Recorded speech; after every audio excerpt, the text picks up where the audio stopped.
Eli here, and today we have one more video class. So without further ado, let's get started.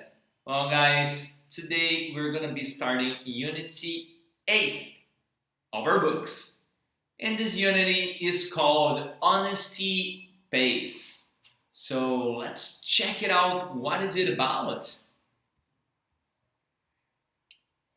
First things first. Well, as usual, right? Let's check it out.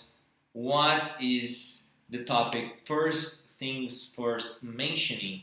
Well, have you ever heard of the proverb, put yourself in another person's shoes? What does it mean? I'm gonna tell you guys.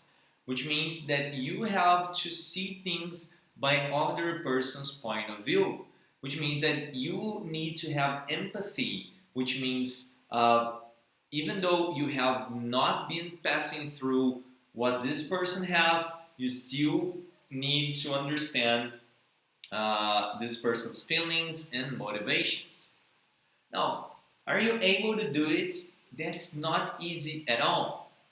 First, because we have something called ego, and our ego sometimes is really big. So due to that, it's hard to put ourselves in other person's position, to put ourselves into other person's shoes, right? Now, do people come to you for advice? Are you good at giving advice? Why or why not?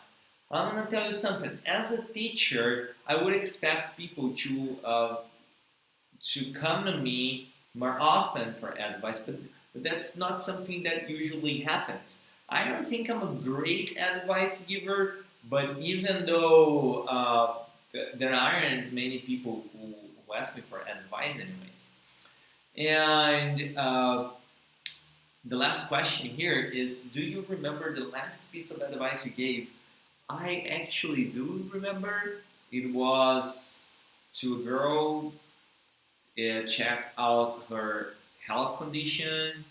I thought she was eating too much sweet, and I told her to check it out. Yeah, it's not good to be unhealthy, right? Let's check it out. What we have here, right? Well, we have a listening lab. We're going to be doing the listening lab. I know it's unusual for our classes, but I think we can do it today. I think we can do it. Look at the illustrations on the top page and describe what is happening in each one. Let's check it out. Before listening, obviously. So this is the illustration, right? And this is the illustration. And what do we have here? We have a person which is divided into two beings, a little devil and a little angel. And he's probably trying to take on a decision, and maybe this little devil and this little angel are influencing him in his decision. So that's what I think is going on there. And here, for the next page, we have the so-called listening exercise. And what you're going to be doing while listening. You're going to listen to these 4 dialogues. So you have dialogue 1, dialogue 2, dialogue 3, and dialogue 4 as well. And obviously, you're going to number the pictures in the right order. Just that? Not just that. First of all, what are we talking about pictures? These pictures right here. So you're going to number them in the correct order. So 1, 2, 3, and 4 according to the dialogue they portrayed. This is one of the things you're going to be doing. Other thing you're going to be doing, guys, is basically you have here options, right? 1 and 2 with A and B, you're going to be choosing which is the most appropriated one according to each dialogue. You see here, read Take a look here for you guys. Read the sentences that show advice. Read the sentence that show the advice the people gave. Do you agree with them? And if were you, would you give them the same advice? Why or why not? And the number 4, asking you if can you think of any other possible advice. So first, let's take a look at the script and the dialogue. Take a look at the alternatives and see what the heck is going on right here. Okay, here we have the dialogue. So dialogue 1, 2, 3, and 4. I think if I zoom a little bit, yeah, now I can read everything. So, okay, let me just unlock my face cam. For some reason, when I'm doing multiple tasks, my face cam stops. Well, let's take a reading here. So, dialogue 1, Mike and Pete. Gee, Pete, you gotta help me. I don't know what to do. Sure, man, what's up? You heard that dog that attacked an old lady? Pit bull attack? Everybody's talking about it. She almost got killed. Well, the police are looking for the dog's owner. I hope they'll get him. Problem is, I know who the owner is. He's a friend. Friend or not, if I were you, I'd call the police. But he could go to jail. What is the option? Pretend you didn't know anything and let him get away with that? I know. I think I'll call him and ask him to talk to the police. If it doesn't, I will. Dialogue 2. Let me scroll up here a little bit. Okay, now it's perfect for me to read. Mary and Susan. Mary and Susan, guys. So I'm gonna have to do a female's voice right here. You're gonna check out my abilities as an actor. Susan, your party last night was awesome. What a brilliant idea. While the cat is away, the mice will play. I thought so at first, but now I'm not quite so sure. Why? What happened? Did you see the house after the party? It looks like if a hurricane hit it. I don't know what to do. It's simple. I'll help you to clean up. That's not the only problem. Some of my parents' stuff got broken. You know, like my mom's favorite vase. Oops. I don't know what to do. Shall I tell them the truth or pretend not happened? Well, if I were in your place, I'd tell them. Imagine if they hear the truth from somebody else. Yeah, I'll do that. Let's go for the dialogue 3 right now, Bob and David. Do you know Sam? Oh, he's a nice guy, Bob. But what about his girlfriend? Oh, she's hot. I know, that's the problem. She keeps flirting with me whenever Sam's not looking. You're kidding, Bob. No, I simply don't know what to do. Tell me what I would do, brother. If I were you, I wouldn't tell him. It's too much in love. I think I'd just avoid meeting him for a while then. That's probably the best thing to do. Last dialogue, Jordan and John. Come on, John. You can keep on eating like this. What do you mean? I've always eaten lots. Come from glutinous family. You didn't know that? Yeah. But now you've been eating more than ever. And we both know why. I like it. That's all. If I were you, I look for help, you know? Therapy. You're saying I'm nuts? All I'm saying is that since you broke up with Susie, you've been acting like this. I think you're trying to compensate love with food. Don't be ridiculous. Just promise you won't think about it, okay? Okay. Well, guys, let's check it out. So first, okay, so let's do like this. You guys pause the video. You guys pause the video. Okay. Right now, I'm gonna be pausing the video. Okay. And you're gonna answer these exercises. I'm gonna be back in 5 seconds and correct these exercises once and for all. Are we good? So let's get to the correction right here, guys. Let's get to the correction.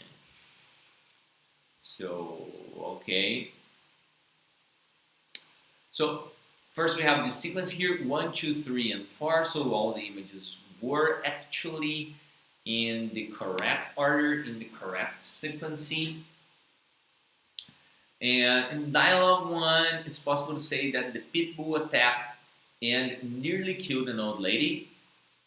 And the advice, if I were you, I tell the police who the owner of the dog is. Of course, the guy is in question because it was his friend, right? In the dialogue 2, as soon as her parents traveled, Susan threw a big party. And the advice was that if it happened to me, I would tell my parents it's better if they found out from me, not from somebody else. Because her house actually got messed up. Mama's favorite vase got broken, a bunch of stuff happened. So, you know what I'm saying? Dialogue 3. In this case here, my friend's girlfriend keeps flirting with me. Like that Seu Jorge song, but different. Ela é amiga da minha mulher, qual é, qual é? Vai vive dando em cima de mim, antes, antes. É, tá ligado? Quem? Tá ligado? Tá ligado? Oi! Vamos lá. The problem is, if I were you, I wouldn't tell him about it. He's too much in love. Right? For the dialogue for John has been eating more as a compensation mechanism. John has been eating more. Sorry, the actual advice right there is that I would seek psychological help if I were John. There you have it, guys. There we have it. Now, in the word lab right here on page 23, we're gonna take a reading at the oops, almost spoiled everything. There you go. We're good now. So read the proverbs below and match each one with their meaning. So we have the meanings down there. I'm gonna read the proverbs, gonna let you guys the time to pause the video and complete the exercise. So let's get going. A friend in need is a friend indeed. Discretion is the better part of valor. Great talkers are little doers. An idle brain is the devil's worship. An ounce of discretion is worth a pound of wit. Call a spade a spade. Let's check it out, guys. Let's check it out. What is the possible resolution? So a friend in need is a friend indeed. Means that a friend who helps when one's in trouble is a real friend. Discretion is better part of valor means that avoiding dangerous or unpleasant situations is something the most sensible thing to do. Great talkers are little doers basically says that those who talk a lot usually not do much work. And idle brain is the devil's worship basically tells you guys that one who has nothing to do will be tempted to do many mischievous acts. 1 ounce of discretion is worth a pound of wit. Basically means that it's better to be careful and discreet than to be clever. And call a spade basically tells you someone who speaks frankly and directly about embarrassing or unpleasant subjects. Are we good? Well, here guys, the second conditional. Let's take a look at the second conditional. Basically, in the sentences below are taken from the listening activity in the previous pages. And then we're going to answer some questions here using the second condition, right? So basically, if I were you, I'd tell the police who the owner of the dog is. If it happened to me, I would never tell my parents. If I worried, I would tell them about it, and I would seek psychological help if I worried.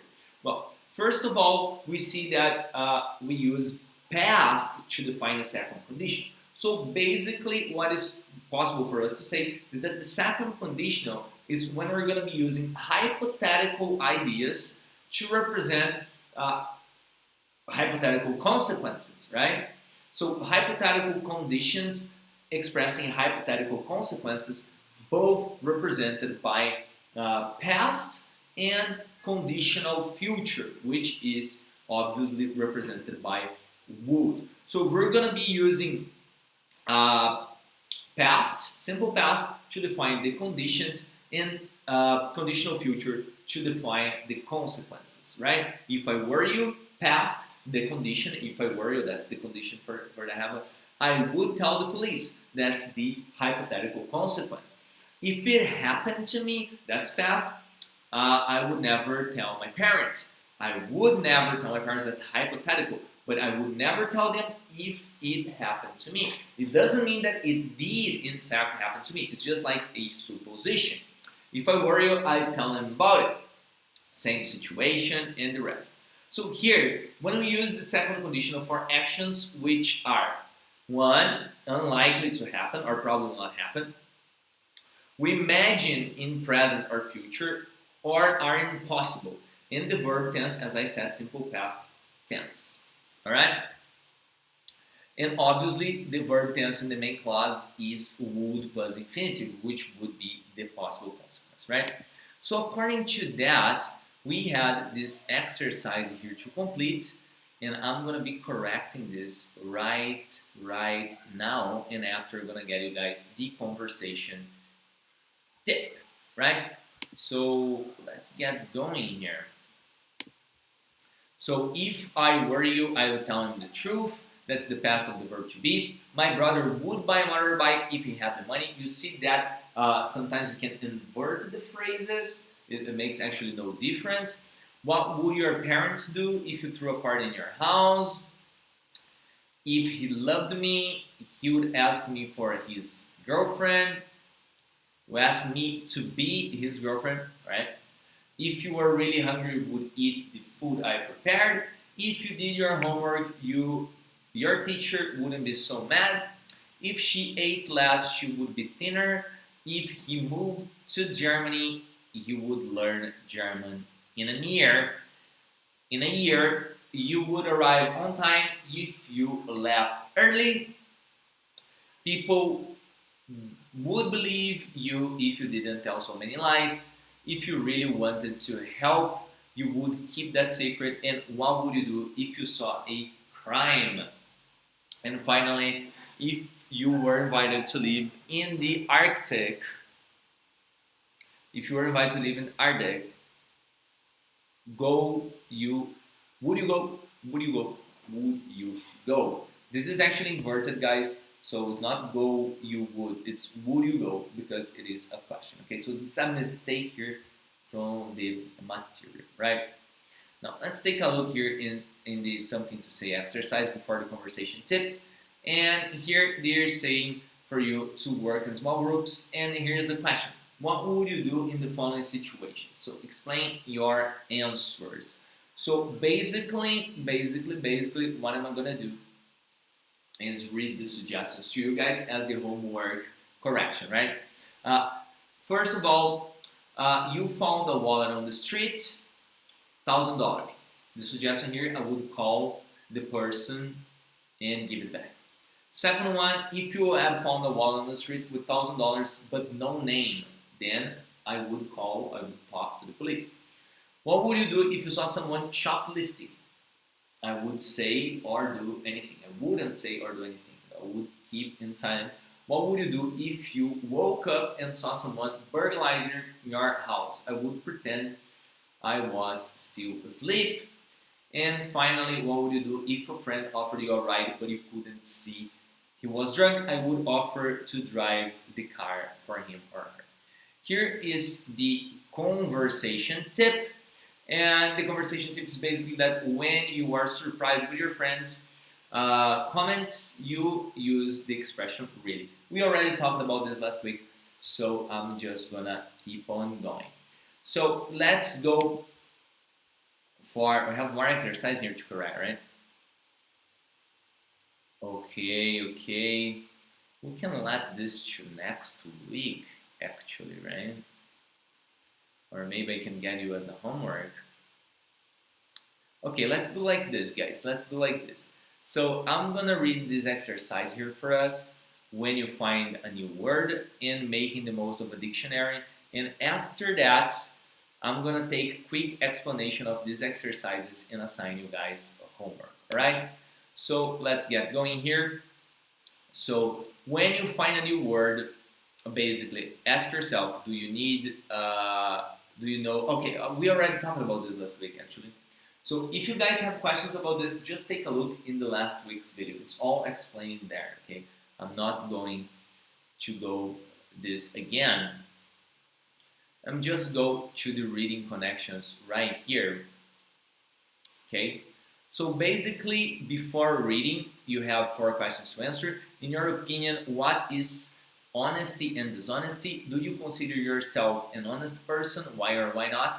Do you think that people should be rewarded for being honest? And look at the pictures on this page and try to find out what they are about. And finally, we're going to read this article and check if the author has the same ideas as us. So I'm going to be opening up the section for you guys to post this homework of lesson 3, all right, which consists basically of exercise 5, exercise 6, exercise 7, and exercise 8, 9, 10, and 11. But to answer that, we need to read this text, all right? So let me just zoom this and make it better for me to read. It's good now. So let's go for honesty pace. You are considered an honest person if you do not lie, steal, or deceive, but instead tell the truth and show integrity. If you have a reputation of being honest, people will want to deal with you more because they trust you. Also, you have a sense of pride in your honesty. So, honesty pays. Question you may have are: what does it mean to be honest? What is being dishonest, and how does honesty pay? Being honest. A person who is considered honest is one who displays integrity, is genuine and not deceptive or fraudulent. Honesty is characterized by truth and sincerity. Honesty denotes the quality of being upright in principles and actions. Honesty implies truthfulness, fairness in dealing with others, and refusal to engage in fraud, deceit, or dissembling.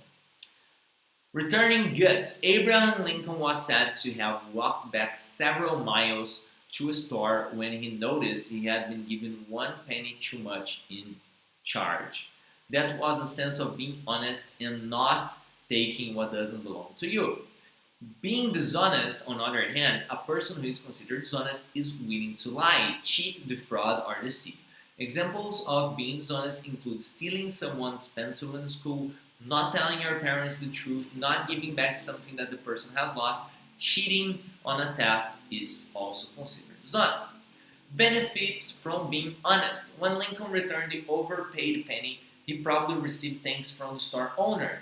That and the sense of satisfaction were rewarded of being honest. A person that is honest and shows integrity feels better about him or herself.